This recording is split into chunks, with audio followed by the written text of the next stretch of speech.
ఇచ్చిన హామీలను నెరవేర్చడం, అలాగే తెలంగాణ రాష్ట్రానికి పెట్టుబడులు తీసుకురావడం, ఇలా తీరిక లేకుండా తెలంగాణ రాష్ట్ర ముఖ్యమంత్రి తెలంగాణ అభివృద్ధి కోసం ప్రయత్నాలు చేస్తుండడం మనమంతా చూస్తున్నాము. గతంలో తెలంగాణ ముఖ్యమంత్రి మాదిరిగా ఎప్పుడో ఒక్కసారి మీడియాకు కావచ్చు, ఎమ్మెల్యేలకు మంత్రులకు కనబడకుండా నిత్యం ఎమ్మెల్యేలకు మంత్రులకు అందుబాటులో ఉంటూ, అలాగే ప్రజలకు కూడా అందుబాటులో ఉంటున్నాడు తెలంగాణ ముఖ్యమంత్రి రేవంత్ రెడ్డి గారు.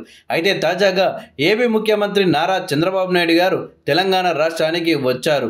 అయితే ఈ సందర్భంగా ఏపీ సీఎం చంద్రబాబు నాయుడు గారు తెలంగాణ ముఖ్యమంత్రి రేవంత్ రెడ్డి గారిపై సంచలన వ్యాఖ్యలు చేశారు. రెండు తెలుగు రాష్ట్రాల మధ్య సమస్యల పరిష్కారానికి కట్టుబడి ఉన్నామని గుర్తు చేసిన చంద్రబాబు, అవసరమైతే తెలంగాణ ముఖ్యమంత్రి రేవంత్ రెడ్డిని మరోసారి కలుస్తానని అన్నారు. తెలుగు ప్రజల మనోభావాలు, వారు ఎదుర్కొంటున్న సమస్యలకు పరిష్కారం ముఖ్యమన్నారు.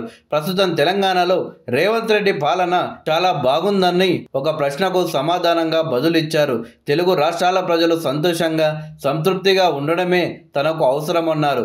తెలంగాణ అభివృద్ధి కోసం కట్టుబడి ఉన్నామన్నారు. కానీ తెలంగాణ అభివృద్ధి గురించి ప్రస్తావిస్తే అలా మాట్లాడడానికి ఎవరు నువ్వు అనే ప్రశ్నలు వస్తున్నాయని, కానీ ఖచ్చితంగా ఈ రాష్ట్ర అభివృద్ధిని కోరుకున్న వ్యక్తిగా అది తన బాధ్యత అని నొక్కి చెప్పారు. అలాగే తెలంగాణలోని అధికారంలోకి రావడమే తమ లక్ష్యంగా పెట్టుకున్నట్లు టీడీపీ అధినేత చంద్రబాబు నాయుడు గారు అన్నారు.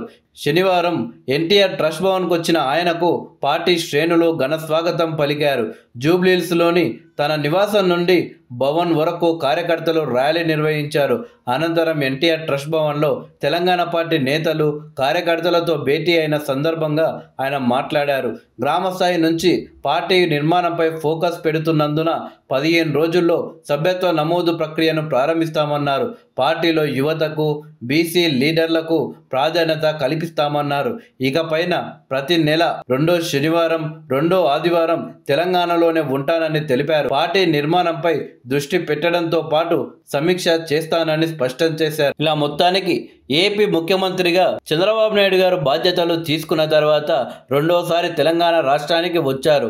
ఈ సందర్భంగా తెలంగాణ తెలుగుదేశం పార్టీ కార్యకర్తల్లో ఒక కొత్త ఉత్సాహం అయితే రోజు రోజుకు పెరుగుతుంది.